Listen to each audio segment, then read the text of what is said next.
नमस्कार दोस्तों, ये है कहानियों का गुच्छा और आप इसे सुन रहे हैं सिर्फ कहानियों के शहर में। आज की कहानी का नाम है क्या मेरा न देख पाना अपराध है, पार्ट 1। इस कहानी को लिखा है शुभोदीप तरफदार ने।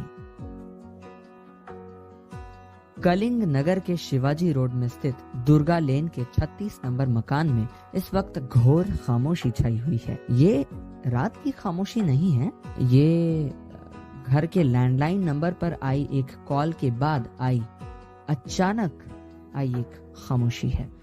दरअसल उस कॉल के माध्यम से इस घर के मालिक यानी शैलेश गुप्ता जी को उनकी बेटी के भावी ससुराल के यहाँ से यह सूचना मिली कि वे लोग परसों यानी रविवार को उनकी बेटी श्रेया से मिलने के लिए श्रीजीत यानी वो लड़का जिससे श्रेया का विवाह होने वाला है के साथ कलिंग नगर आ रहे हैं।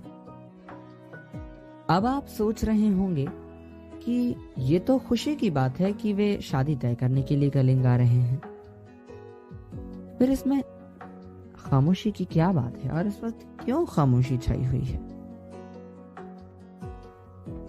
खामोशी का एक कारण है।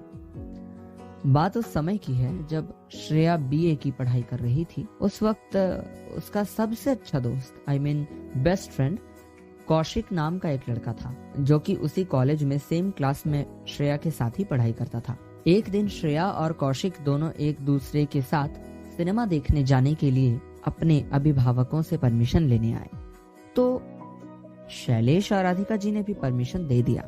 परमिशन इसलिए भी दिया क्योंकि इससे पहले भी वे लोग एक दूसरे के साथ घूमने जाते थे। उसके बाद शैलेश ने भी राधिका जी को लेकर अपने एक ऑफिस कलीग द्वारा रखे एक पार्टी पर चले गए, जहां कुछ लोग श्रेया के बारे में जानना चाहा तो राधिका जी ने कहा एक्चुअली वो अपने बेस्ट फ्रेंड कौशिक के साथ सिनेमा देखने गई है, सो नहीं आ पाई।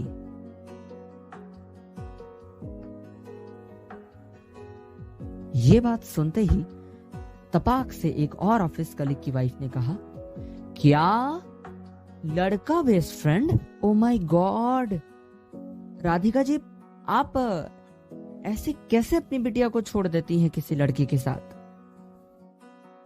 मुझे तो आजकल के लड़कों पर बिल्कुल भरोसा नहीं होता।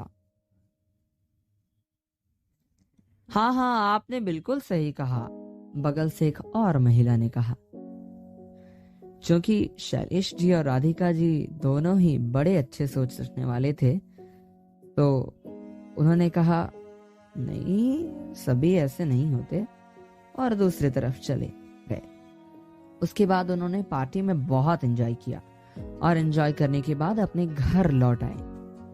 जब घर आकर शैलेश जी ने डोरबेल बजाया तो अंदर से कोई आवाज नहीं आई।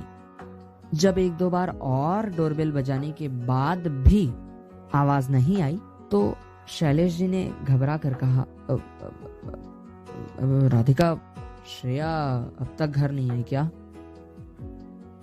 राधिका जी ने आराम से कहा, अरे आ गई होगी, रात भी तो हो गया है, सो गई होगी, आप इतना क्यों चिंता करते हैं जी? आपके पास जो चाबी है उससे खोलिए ना। खोलता हूँ, शैलेश जी ने अपनी घबराहट को कम करते हुए कहा और दरवाजा खोलने लगे। अंदर जाते ही राधिका जी ने बेटा बेटा कहकर पुकारा, पर अंदर से कोई आवाज नहीं आई। राधिका जी ने एक बार फिर बेडरूम की तरफ जाते हुए श्रेया श्रेया कहकर पुकारा, पर श्रेया आवाज नहीं दी। जब राधिका जी ने बेडरूम में जाकर देखा तो श्रेया वहां नहीं थी। इसके बाद राधिका जी ने पूरा घर ढूंढ डाला, श्रेया कहीं नहीं थी। श्रेया को घर में ना देखकर राधिका जी भी थोड़ी चिंतित हो गई और भागी भागी ड्राइंग रूम की तरफ आई और शैलेश जी से कहा, सुनिए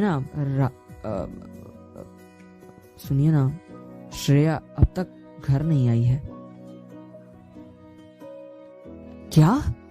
श्रेया अब तक घर नहीं आई है? शैलेश जी ने थोड़ा चिंता और थोड़ा क्रोध से भरे नजरों से कहा। आपको क्या लगता है श्रेया कहाँ गई होगी? कमेंट बॉक्स में कमेंट करके जरूर बताएं। और यह जानने के लिए कि श्रेया कहाँ गई है, इस कहानी के पार्ट 2 को अगले हफ्ते जरूर सुनें।